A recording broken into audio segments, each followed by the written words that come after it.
My son banished me to the spare room and installed his wife as queen of my bedroom, so I sold the entire house right out from under them. My son Damon told me it was just temporary, that I'd be more comfortable in the smaller room. Then one evening I returned from grocery shopping to find my belongings packed in boxes, my bedroom door secured with a new lock, and his wife Isabella lounging in my bed like she'd inherited it.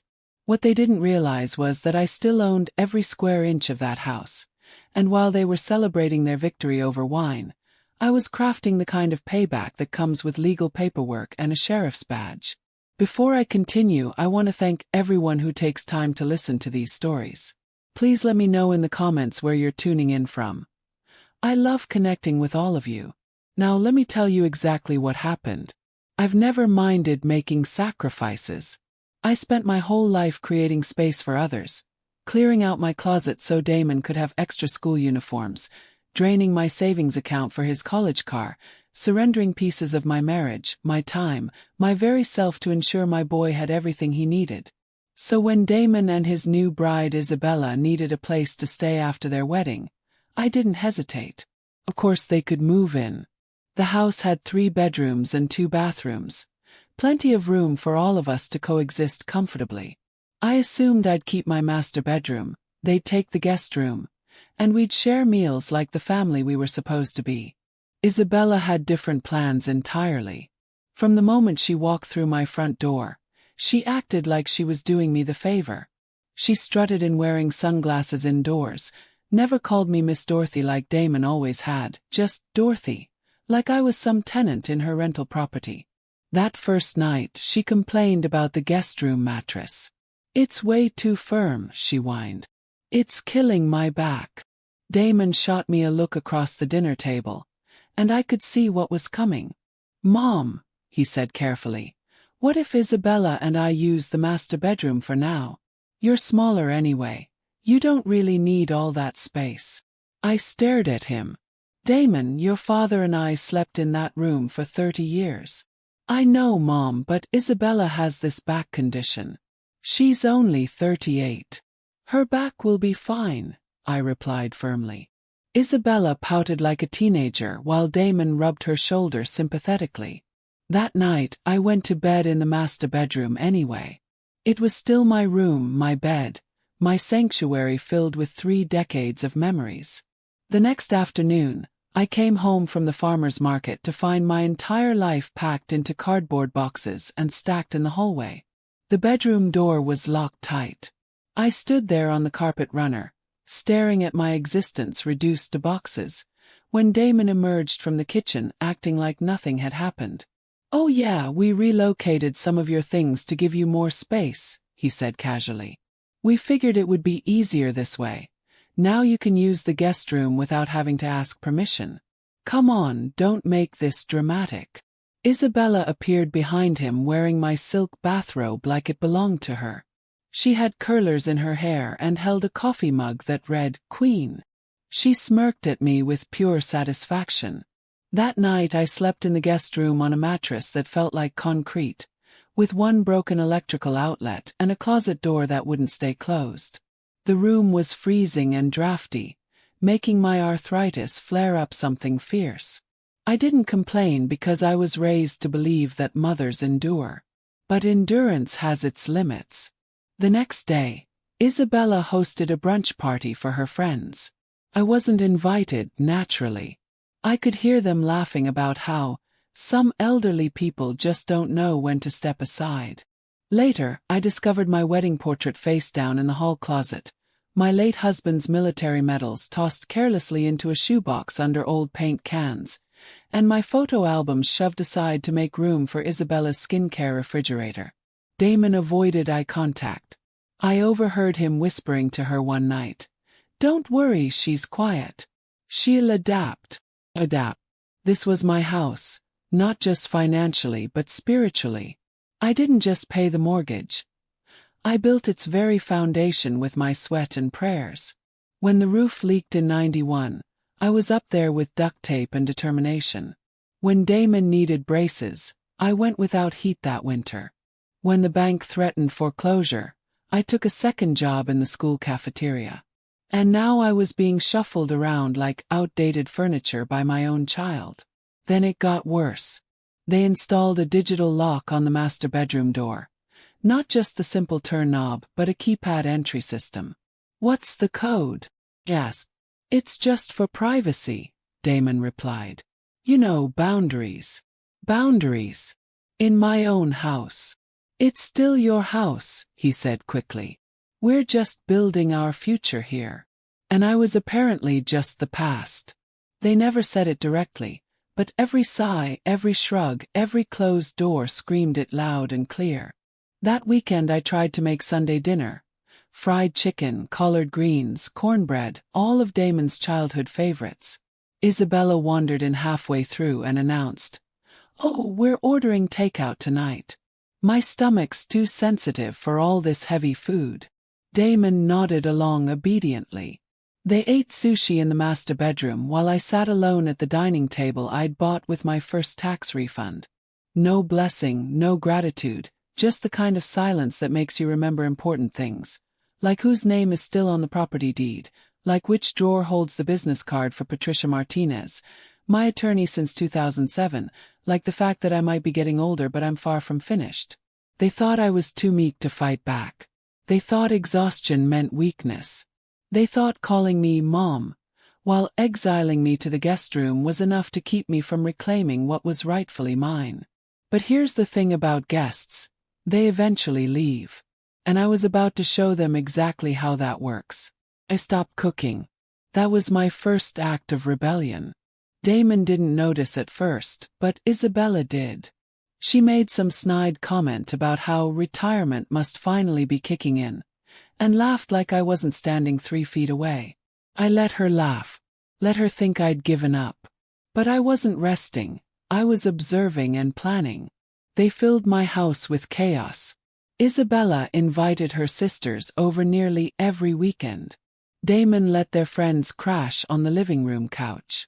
I started finding false eyelashes in my bathroom sink, nail glue on the kitchen counter, and a spilled foundation bottle on the arm of my late husband's recliner. The same chair where I'd held Damon during his childhood asthma attacks, where his father had read him bedtime stories in a voice so gentle it could lull the neighborhood birds to sleep. I asked Isabella to be more careful with my things. "If it bothers you," she said with a shrug, "maybe don't sit there." I cleaned the stain with a damp cloth that night, but it wouldn't come out. I didn't try again. The worst part wasn't the mess or even the way they moved through the house like they'd built it themselves. It was how they erased me without ever raising their voices. Isabella converted our formal dining room into a content corner for her YouTube channel. Ring lights, white backdrop, the works. My grandmother's lace doilies got stuffed into a box behind the equipment. "Vintage doesn't get engagement," she explained dismissively. One day I returned from the pharmacy to find all my china packed up and labeled, "Donation." I stood there staring at those boxes when Isabella walked in wearing one of my scarves, holding a half-empty wine glass. "You like it?" she said, fingering the scarf. "It gives me that sophisticated woman vibe." I didn't respond. I just picked up one of the boxes and carried it to my room, the guest room, I mean. The room with the broken heater, one tiny dresser, and no closet rod. I sat on the edge of that uncomfortable bed and stared at the floral wallpaper I'd once thought was ugly. Now it was the only thing in that house that still felt like mine. That night, my knees were acting up and I needed to soak in a proper bathtub. The guest bathroom only had a stand-up shower with slippery tiles, a recipe for disaster at my age. I knocked on the master bathroom door. Isabella opened it halfway, clutching her robe closed. "Is there an emergency?" she asked. "I need to use the tub. My knees are swelling badly." Damon appeared behind her. "Mom, we talked about this. That bathroom is our private space now. Just use the other one. The tub in there doesn't work. I've told you that twice. Maybe you can get someone to fix it," Isabella said with another shrug. "We're on a tight budget." I looked at Damon, my only child, and he couldn't even meet my eyes. They closed the door. I stood there for several minutes, Not knocking again, not begging, just standing there like a ghost nobody remembered to acknowledge. I called Patricia the next day from the public library. She didn't ask many questions, just listened, took notes, and told me she'd research recent comparable sales in the neighborhood and begin paperwork for a partition sale. I want this handled quietly, I told her. I don't want them getting wind of it until the papers are signed. Understood, she replied. That was a Tuesday. By Friday, Isabella was telling people she wanted to start a garden in the backyard. She walked through my yard in high heels, pointing at areas she'd level out, mentioning she might tear down the old swing set and install a hot tub. I don't care what the HOA says, she laughed. We'll charm them. She already thought it was hers. Patricia called the following week. She had a buyer, full cash, no contingencies. The buyer didn't care about current occupants, just wanted clean paperwork and a fast closing. I told her to proceed. I made photocopies of everything, the deed, the signed purchase agreement, the buyer's offer, and stored it all in a manila envelope under the guest room mattress, right next to my mother's old Bible with a broken spine and all our family births and deaths written in the margins. I didn't talk much that week, just watched and waited. Damon had started referring to the master bedroom as our suite. Isabella posted an Instagram story with the caption, "Home Sweet Home #married life." They had no clue what was coming. I started packing quietly. Just essentials. A few outfits, my late husband's pocket watch, some photograph frames, my knitting needles. Isabella asked why I was cleaning out drawers. I'm making space, I said. Feels like things are shifting around here. She laughed. Good, because I want to convert that guest room into a nursery. That was the final straw. Not because they were thinking about having a baby, but because she thought she could build a family in a house she'd stolen from the woman who made it a home. I didn't flinch. Patricia called the next day to confirm the closing date. End of the month, she said. I'll bring the papers by. I want the sheriff to deliver the eviction notice on a Sunday, I told her. You sure about that? I want them dressed up. I want her makeup perfect. I want him holding his coffee mug when reality hits. She was quiet for a moment. Consider it done. I hung up the phone and sat on the edge of that uncomfortable guest bed. The cold bed they thought they'd trapped me in, and I smiled. Because they'd locked me in a room, but I still held all the keys. The morning the papers were signed, I wore white. Not for purity. Lord knows that ship had sailed between me and my son, but because I wanted to look like peace. The kind of peace that unsettles people who know they've wronged you. Patricia arrived right on schedule. Her heels clicking across my porch like the footsteps of justice itself. She carried a folder under her arm, a smile on her lips, and documents that would finally balance the scales. Are you ready? She asked, sitting across from me at the kitchen table I'd once been told not to touch because Isabella had just polished it. He nodded. Cash buyer, clean sale, no inspection delays. Titles clear, taxes current. And since you're the sole deed holder, Damon and Isabella have no legal grounds to contest this. I want them served on Sunday, I repeated. Mid-morning. Patricia didn't even blink. Sheriff's already scheduled. That night I slept deeper than I had in months. No creaking doors, no whispered conversations outside the guest room, no Isabella stomping around in my house slippers.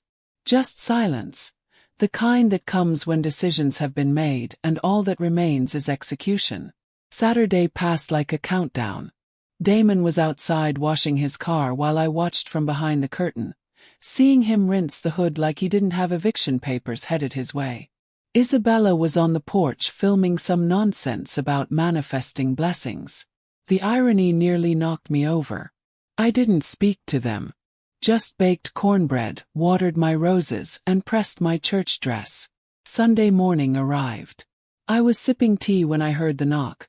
Not a gentle tap, but the firm official "we have legal papers" kind of knock. Patricia and the deputy sheriff stood at the door, both dressed professionally. Damon opened it barefoot, wearing sweatpants, his face immediately dropping when he saw them. Patricia handed him the envelope. This property has been legally sold. You have 30 days to vacate. This notice has been filed with the county, and formal documentation will follow. Isabella appeared behind him, still in her bathrobe, hair wrapped, clutching her phone. What is this? Damon opened the papers, his eyes scanning the first few lines as his face went completely white. You sold the house, he said, spinning toward me. I took another sip of tea. You can't do this, he snapped. We live here. No, I said calmly. You stayed here.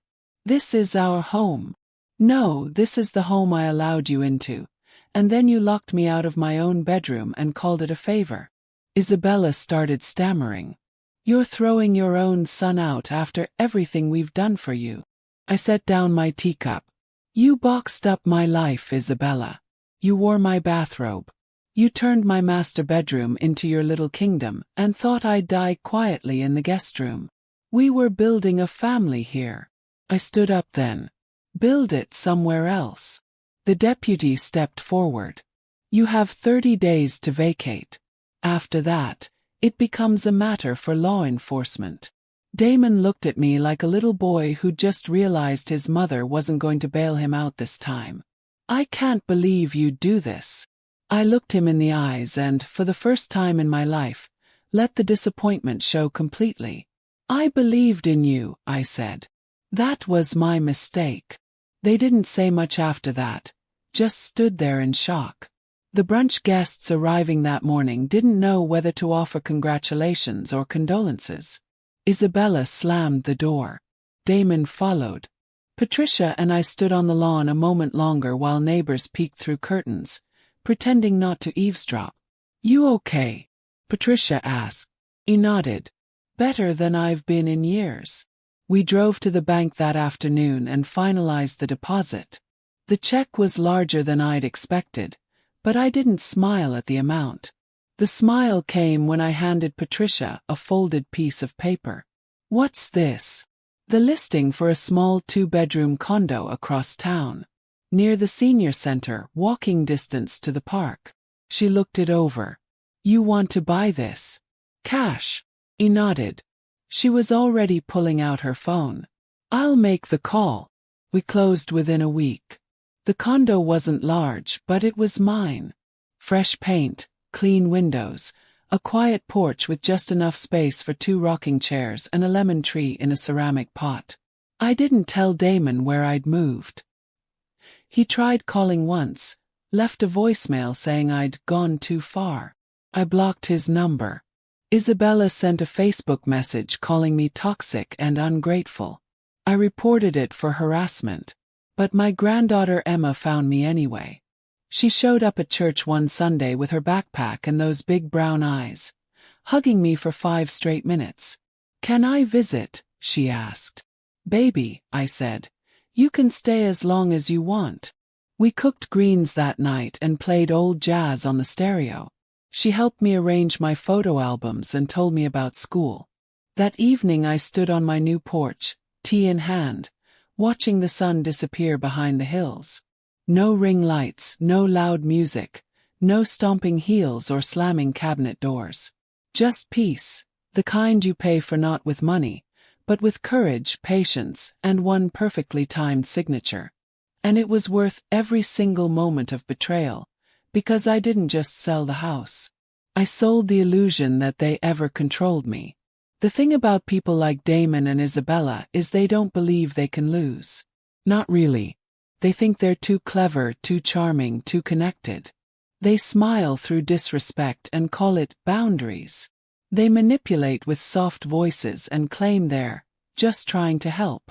But when consequences arrive, when someone finally outsmarts them, they crumble like wet paper. After the eviction notice was served, the energy in the house shifted completely. Isabella stopped blasting music in the living room. No more girls' nights. No more cocktail glasses lined up on my kitchen counter like trophies of conquest. Just tension, raw, bitter tension. They stopped speaking to me entirely. Fine by me. I'd already moved on in every way except physically. Every morning I made coffee, read my Bible, and looked out the window at my roses. They were blooming again, strong and vibrant pink like they had something to prove. Isabella spent most of her time on speakerphone with her sisters, calling me crazy, vindictive, and spiteful. I heard her crying through the walls once. She was in the master bedroom, my bedroom, saying, "I don't want to go back to renting.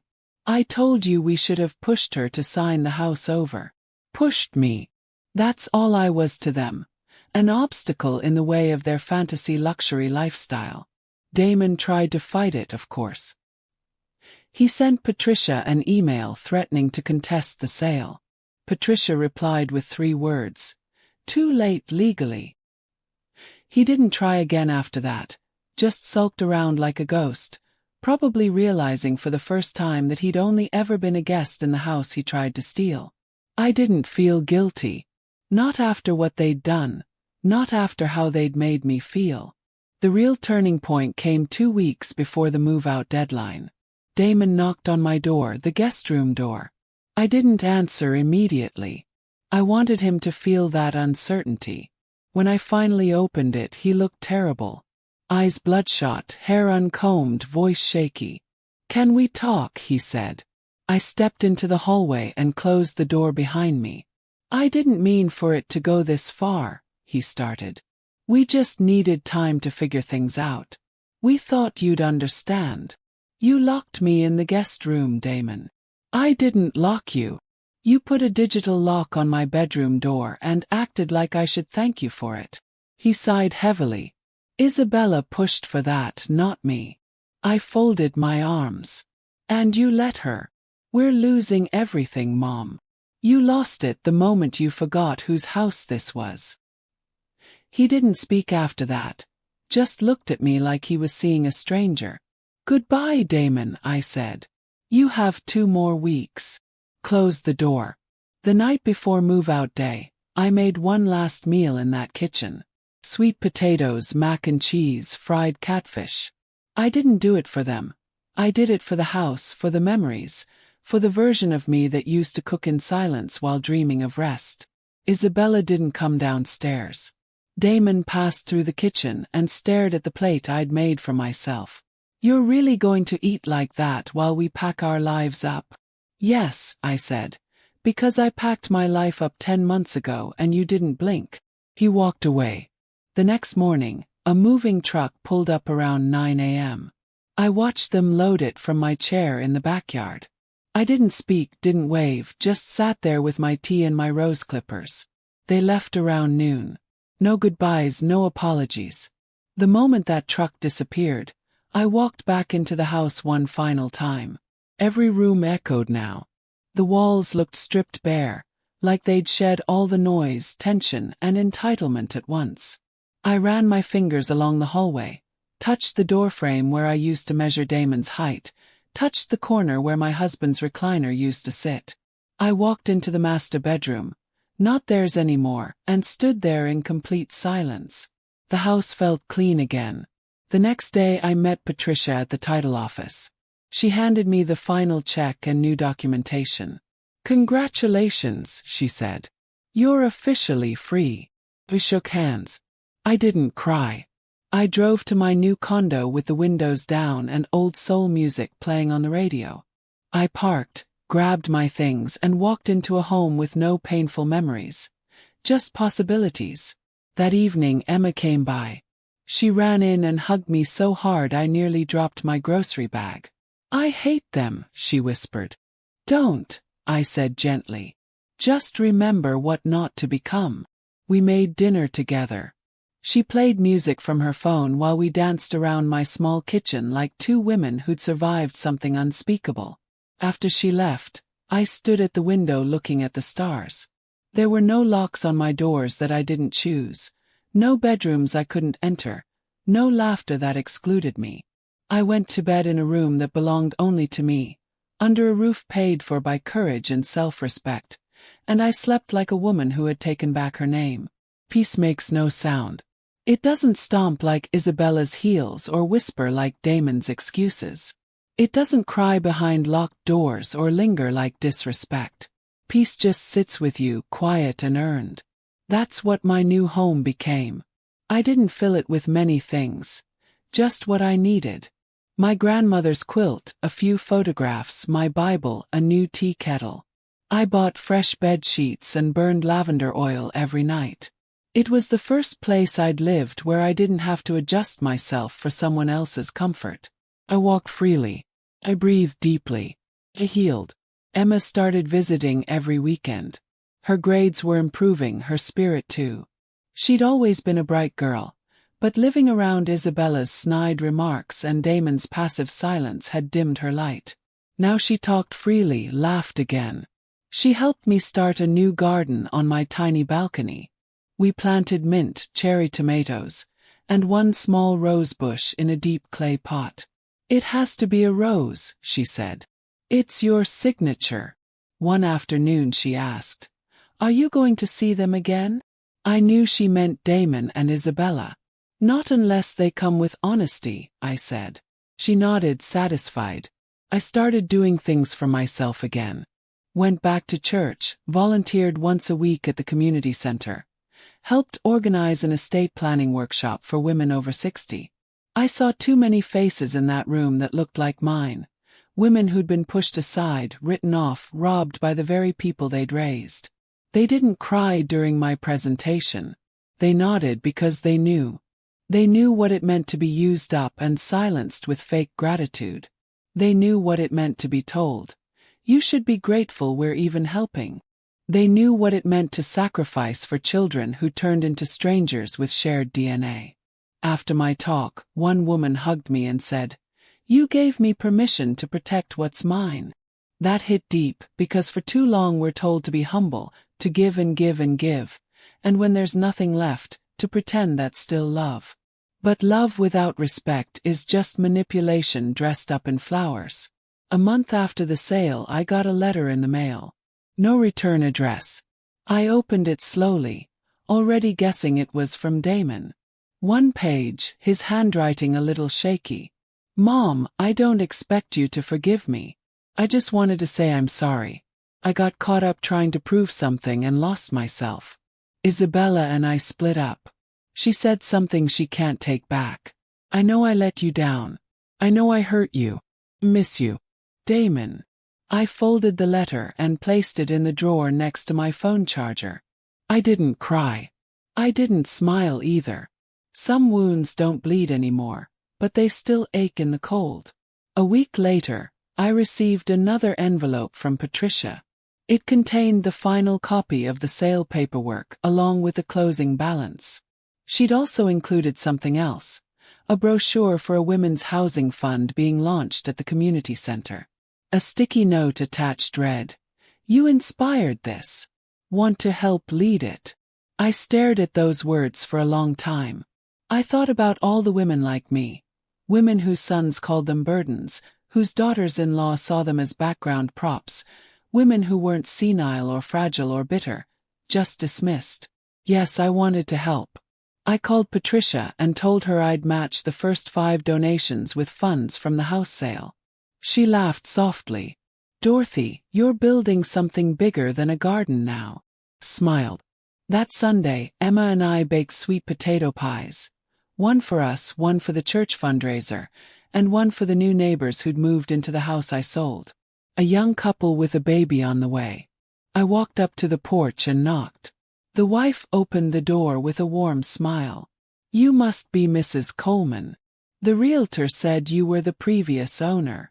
He nodded. "Just wanted to say welcome and let you know that house has been through a lot, but it still holds love in its walls." She took the pie with wide eyes. "That means everything." I walked away with a lighter heart. I didn't look back. That night, as the sun dropped low, I stepped onto my balcony with a cup of tea. The rose bush had its first bloom. I reached out and touched the petals. Soft, resilient, rooted. Just like me. The first time I saw Damon again, it had been nearly 4 months since they'd moved out. He didn't call or write again. just showed up at the church fish fry like nothing had happened. I was at the dessert table helping Emma serve slices of peach cobbler when she saw him first. Her face froze. "Grandma," she whispered. I looked up and there he was. He looked older, not by years but by the weight on his shoulders. His eyes were tired, his clothes neat but wrinkled, like he'd dressed without caring. No Isabella beside him.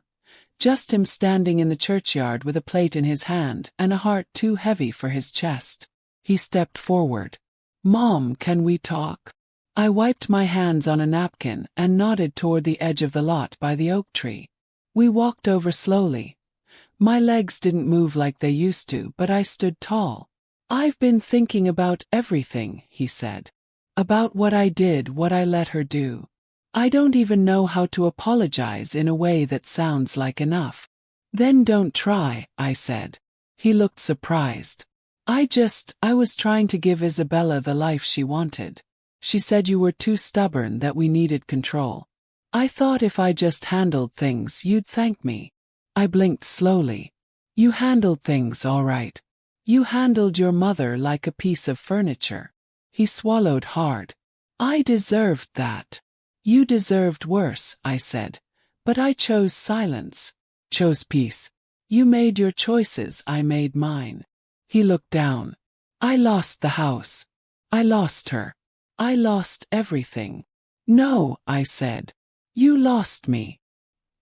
He opened his mouth to respond, but I held up my hand. "You didn't just hurt me, Damon. You erased me. You watched me be diminished in the home I paid for. You locked me out of my own room. You stood by while she mocked me. You didn't stand up, and that's all I needed, for you to stand up." Tears welled in his eyes. "I don't expect you to forgive me." "Good," I said, calm as still water, "because I'm not there yet." We stood in silence for a long time. The sounds of the church crowd floated over. Laughter, music, plates clinking. But here it was just the two of us, mother and son, separated by decisions that couldn't be undone. "I started seeing a counselor," he said finally. "It's been helping." He nodded. "That's a start." He looked at me with so much shame I had to look away. "Is there anything I can do to earn it back?" "Not yet," I said. "Maybe not ever. But I'll tell you this. If you keep showing up in the right places, in the right way, without asking for applause, you might get close." He nodded slowly. Emma walked over, plate in hand. She looked at me, then at him. "You okay, Grandma?" Smiled. "I'm fine, baby." Damon looked at her. "Hey, sweetheart." She didn't answer, just handed me a cup of lemonade and stood beside me. He got the message. "I should go," he said. I didn't stop him. As he walked away, I felt something heavy lift. Not because he'd apologized, but because I'd already reclaimed what mattered. He could carry the guilt. I had carried enough. That night, Emma and I sat on the balcony under a string of thrift store fairy lights we'd hung together. The mint was thriving, the cherry tomatoes were growing strong, and the rose bush had 4 new buds. "Do you think he really means it?" she asked. "I think he regrets it," I said. "And sometimes that's all people have to offer. Will you ever let him back in?" I sipped my tea and looked out into the quiet night. I let go of the house, the fight, the anger. But my peace, that has to be earned. She nodded. I reached into my sweater pocket and pulled out a key, one that opened the door to the condo she now called her second home. "This is for you," I said. Her eyes widened. "Grandma, I want you to always have a place that's yours," I said. "No matter who tells you otherwise."